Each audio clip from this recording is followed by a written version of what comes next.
Graphic ডিজাইনারদের সবথেকে important element হচ্ছে font. তাই তো আমাদের কালেকশনে ভালো খারাপ পুরনো নতুন অনেক কালেকশন থাকে ফন্টের। সমস্যাটা আসলে এই জায়গাতেই। আমাদের কালেকশনে অনেক ফন্ট থাকার কারণে অসংখ্য ফন্টের ভিড়ে আমাদের প্রয়োজনীয় ফন্টগুলোকে হারিয়ে ফেলি। এটার একটা সলিউশন আছে।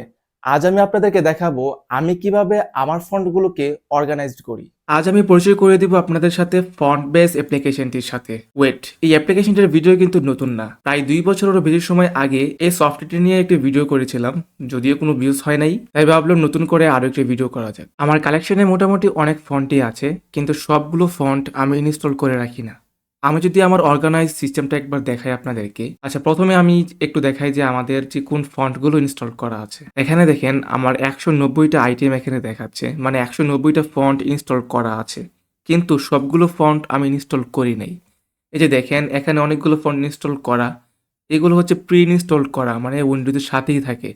আরও কিছু ফন্ট আছে দেখেন, এগুলোর সাথে একটা শেয়ার্ড বা একটা লিঙ্কের মতো করে একটা আইকন দেখা যাচ্ছে।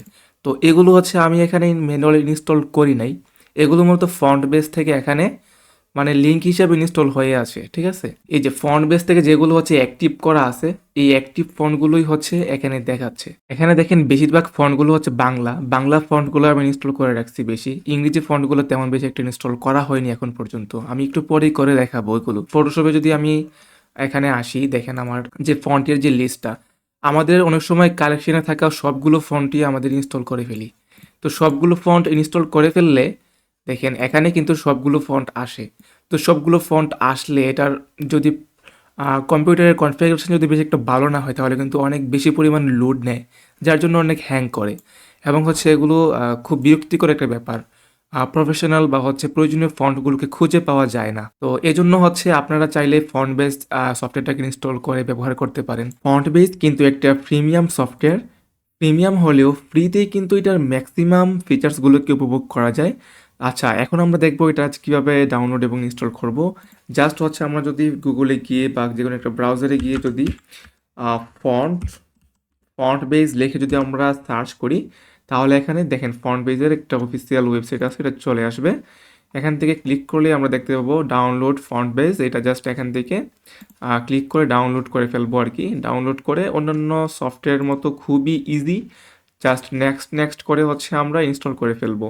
আর এটা সাইজও কিন্তু অনেক বেশি না, খুবই লাইট ওয়েটই বলা যায় সফটওয়্যারটা, খুব ইজিলি কিন্তু আমরা ব্যবহার করতে পারবো আর কি। তো এবার আসেন হচ্ছে আমি আমার ফন্ট বেসটাকে ওপেন করি। দেখেন ফন্ট বেসটাকে ওপেন করলে এখানে দেখা যাবে প্রায় 4400+ ফন্ট এখানে রয়েছে, কিন্তু সবগুলো ইনস্টল করা না। তো এখানে হচ্ছে অল ফন্ট এবং হচ্ছে রিসেন্টলি যেগুলো ব্যবহার করা হয়েছে বা ইনস্টল করা হয়েছে এগুলো এখানে দেখাচ্ছে। আচ্ছা, আর এখানে হচ্ছে অ্যাক্টিভ ফন্ট, মানে অ্যাক্টিভ ফন্ট যেগুলো হচ্ছে ইনস্টল করা আছে, ইনস্টল করা ফন্টগুলো হচ্ছে এখানে শো করতেছে। তো আপনি চাইলে যে কোনো সময় কিন্তু যে কোনো ফন্টকে এখান থেকে যে এখানে অ্যাক্টিভ আছে, এখান থেকে যদি আমি এখানে ক্লিক করি তাহলে ডিঅ্যাক্টিভেট হয়ে যাবে। আর ডিঅ্যাক্টিভেট হয়ে যাওয়া মানে আনইনস্টল হয়ে যাওয়া। আমরা যদি কোনো একটা ফন্ট ইনস্টল করি, তাহলে আমাদেরকে সেই ফন্টটাকে খুঁজে বের করে আনইনস্টল করা আমাদের পক্ষে সম্ভব হয় না, কারণ কম্পিউটারে অনেক সফটওয়্যার থাকে যেগুলো ইজিলি আনইনস্টল করা যায়, কারণ সফটওয়্যার সংখ্যা কম থাকে, কিন্তু ফন্ট কিন্তু অনেক বেশি থাকে, যেগুলোকে খুঁজে বের করা আনইনস্টল করা খুবই টাফ একটা ব্যাপার। আমি যদি একটা এক্সাম্পল দেখাই, দেখেন এখানে হচ্ছে এটা হরপ্পা লিপি ফন্ট, ডিজাইনাররা এটাকে আপনারা চিনে থাকবেন। তো এই হরপ্পা লিপি এটাকে যদি আমি এখান থেকে নামটাকে কপি করি, আমি চাচ্ছি এই ফন্টটাকে আনইনস্টল করে দিব। তো এখন আমরা যদি অ্যাক্টিভ ফন্টে গেলাম এবং এখানে যদি আমরা সার্চ করি, তো সার্চ করার পর এখানে ফন্টটা চলে আসবে। এখন যদি আমি এখানে ক্লিক করি, এটা কিন্তু ডিঅ্যাক্টিভেট হয়ে যাবে। তো এই দেখেন ডিঅ্যাক্টিভেট হয়ে গেছে। তো অ্যাক্টিভ লিস্টে কিন্তু এই ফন্টটা আর নাই। এখন যদি আমি ফটোশপে যাই, এখন দেখবো যে এই ফন্টটাকে এখানে মিসিং।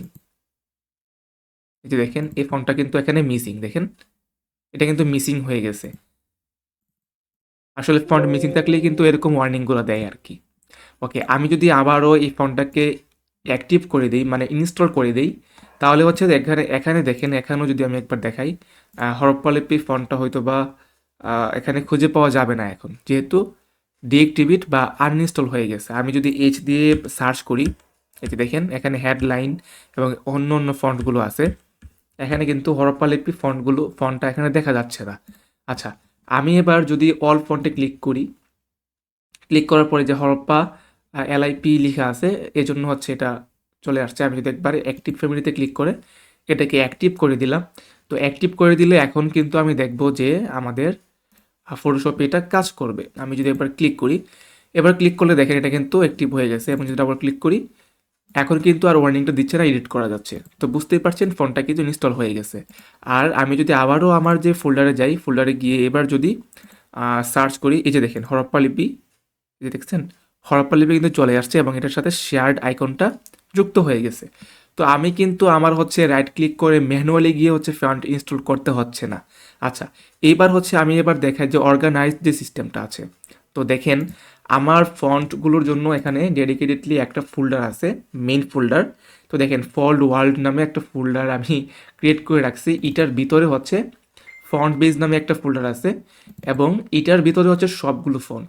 এখানে আরবিক ফন্টগুলো আলাদা করা আছে এবং আলাদা আলাদা ফোল্ডার করা আছে ফোল্ডারের ভিতরে, এবং বাংলা ফন্টগুলোর ভিতরে যদি যাই তাহলে দেখবেন এখানে বাংলা ইউনিকোড ফরম্যাটের ফন্টগুলো এখানে আছে, দেখেন অসংখ্য ফন্ট আছে। এবং হচ্ছে আনসি বাংলা ফন্ট, এখানে হচ্ছে আপনারা জানেন বিজয়ের জন্য বিজয় দিয়ে যদি আমরা কোনো টাইপিং করি, মানে বিজয় ক্লাসিক দিয়ে যদি আমরা কোনো টাইপিং করি আর কি, তো আনসি ফন্টগুলো কিন্তু প্রয়োজন আছে। আমি খুব সীমিত কয়েকটা ফন্ট রাখছি এখানে। তারপর দেখেন এখানে কিন্তু বেস্ট বাংলা ফন্ট আছে অনেকগুলা, এই আর কি। তারপরে হচ্ছে ডিফল্ট ইনস্টল, মানে যেগুলো হচ্ছে সবসময় লাগে ওই ফন্টগুলো এখানে, কিছু ফন্ট এখানে রাখছি। তারপরে হচ্ছে ইংরেজি ফন্ট, ইংরেজি ফন্টের মধ্যে অনেক অনেক ফন্ট আছে, ভেরিয়েন্ট ফন্ট আছে। তো এই যে বেস্ট ফন্ট ফর ডিজাইন, এগুলোর ভিতরে আর ফন্ট আছে। এগুলোর ভিতরেও হচ্ছে আবার গেমিং টাইপের কিছু ফন্ট আছে, আর জেনারেল কিছু ফন্ট আছে।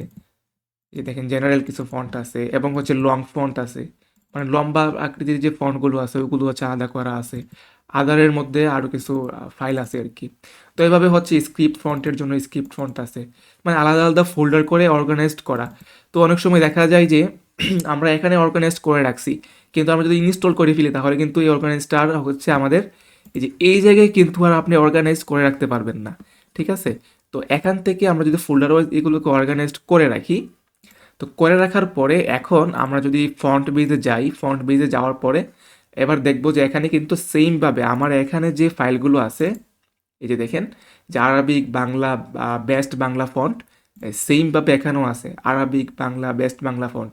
তো সেমভাবে এখানে যেরকমভাবে ফোল্ডার ওয়াইজ করা, সবগুলো হচ্ছে এরকমভাবে ফোল্ডার ওয়াইজ করা আছে। এবং আমি চাইলে যে কোনো সময় সার্চ করে কোনো একটা ফন্ট বের করতে পারি, এই আর কি। মনে করেন যে এই যে ক্লায়েন্ট কীভাবে ম্যানেজ করেন, এই লেখাটাকে আমি একটা ফন্টে দিতে যাচ্ছি, কিন্তু আমি কোন ফন্টটি দিব, মানে কোন ফন্টটা এখানে দিলে ভালো লাগবে এটা আমি বুঝতে পারছি না। তো এখান থেকে যদি আমি ফটোশপ থেকে যদি এটাকে এভাবে যদি করি তাহলে অনেক সময় সাপেক্ষ হয়ে হয়ে যায় অনেক সময়, এবং অনেক সময় ঠিকভাবে শো করে না, আর হ্যাং করে লুট দিতে সমস্যা হয়। তো এই সমস্যাটা সহজে ম্যানেজ করা যায়। যেমন ধরেন এই ফন্টটা, মানে এই লেখাটা কোন ফন্টটি দিলে ভালো লাগবে এটা আমি এখান থেকে জাস্ট একটা যাচাই করে নিতে পারি। তো এখানে দেখেন আমি যদি এই যে এই লেখাটা আছে এটা রিমুভ করে দিয়ে আমি আমার লেখাটাকে পেস্ট করি তাহলে এখানে দেখাবে। যেহেতু ফন্ট আসাম বা হচ্ছে ইংরেজি ফন্টে এটা শো করবে না, কারণ এটা বাংলা একটা লেখা এবং ইউনিকোড ফরম্যাটে। তো এখন আমি যদি ইউনিকোডের যেই ফন্টগুলো আছে, আমি যদি এখানে বেস্ট বাংলা ফন্ট এখানে ক্লিক করি তাহলে দেখবেন যে এখানে মানে আমার বাংলা আদর্শ লিপি, এই যে ফন্টগুলো হচ্ছে ইউনিকোডের, সেই ফন্টগুলো এখানে একটা প্রিভিউ দেখাচ্ছে, এই লেখাটা এখানে প্রিভিউ দেখাচ্ছে। তো আপনি চাইলে কিন্তু যে কোনো ফন্টকে খুব সহজে এখান থেকে চুজ করতে পারেন, ফন্টের স্টাইলকে চুজ করে ফন্টটাকে হচ্ছে ফটোশপে সিলেক্ট করে দিতে পারেন আর কি।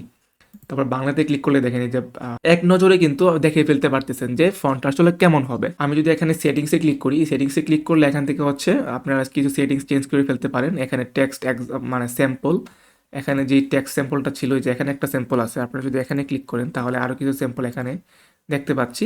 তো এই স্যাম্পলগুলোই হচ্ছে এখানে আছে আর কি। এই যে এখানে সেটিংসে ক্লিক করলে এই যে এখান থেকে হচ্ছে আপনারা চাইলে এগুলো এডিট করে দিয়ে বাংলা একটা লেখা এখানে দিয়ে দিতে পারেন, ঠিক আছে? বা আপনাদের ইচ্ছা মতো ওয়ার্ডগুলো দিয়ে দিলে এটা হচ্ছে ডিফল্টভাবে এখানে সেট হয়ে যাবে আর কি। এই যে এবার যদি আমি এখানে যাই, এবার আসার পর এখানে ক্লিক করলে এবার হচ্ছে এই বাংলা লেখাটাকে দেখতে পারবো। আর হচ্ছে রুট ফোল্ডারটা খুব জরুরি। তো এখান থেকে হচ্ছে রুট ফোল্ডার, এটা হচ্ছে আপনারা এটা এভাবে থাকবে না, যেহেতু আমি অনেক ভিতরে হচ্ছে এই যে দেখেন অনেক ভিতরে আমার ফন্টের মেইন ফোল্ডারটা। তো এই ফোল্ডারটাকে হচ্ছে আপনারা এই পাথটাকে কপি করতে পারেন, অথবা এখান থেকে হচ্ছে এই যে রুট ফোল্ডারটা এখানে চেঞ্জে ক্লিক করে আপনাদের কোন ফোল্ডারে আপনাদের মেইন ফন্টগুলোকে অর্গানাইজড করে রাখছেন সেই ফোল্ডারটাকে এভাবে চুজ করে দিবেন। চুজ করে দিয়ে সিলেক্ট করে দিলেই হচ্ছে এটা রুট ফোল্ডার হিসেবে ইয়া হয়ে যাবে। তারপরে এখানে অ্যাপ বিহেভিয়ার, এখানে দেখেন আমি এগুলোকে হচ্ছে চেক করে রাখছি, আর এটাকে আপডেট যেন অটোমেটিক আপডেট না হয় এই জন্য এটাকে অফ করে দিছি।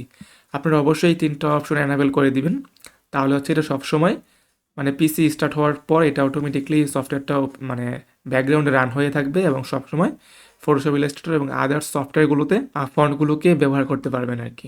দেখেন অনেক সময় আমরা উইন্ডোজ করে ফেলি বা হচ্ছে কম্পিউটারকে অনেক রিসিট করে ফেলি, ব্যাকআপ করে ফেলি, তখন কিন্তু ফন্টগুলো হারিয়ে যায় বা ফন্টগুলোকে আবার নতুন করে ইনস্টল করতে হয়। এটা খুবই প্যারাদায়ক একটা ব্যাপার। আপনারা কিন্তু চাইলে এখান থেকে ডিএক্টিভ করে কিন্তু ফন্টগুলোকে আনইনস্টল করতে পারেন এবং সহজে আপনারা ব্যাকআপ রাখতে পারেন আর কি। তো এই ছিল আমার এই ছোট্ট ভিডিও। তো আশা করি ভিডিওটি অনেক উপকৃত হইতে পারে। তো যদি কোনো উপকৃত হয়ে থাকেন তাহলে অবশ্যই কমেন্ট করে জানাবেন। ধন্যবাদ সবাইকে। আসসালামু আলাইকুম।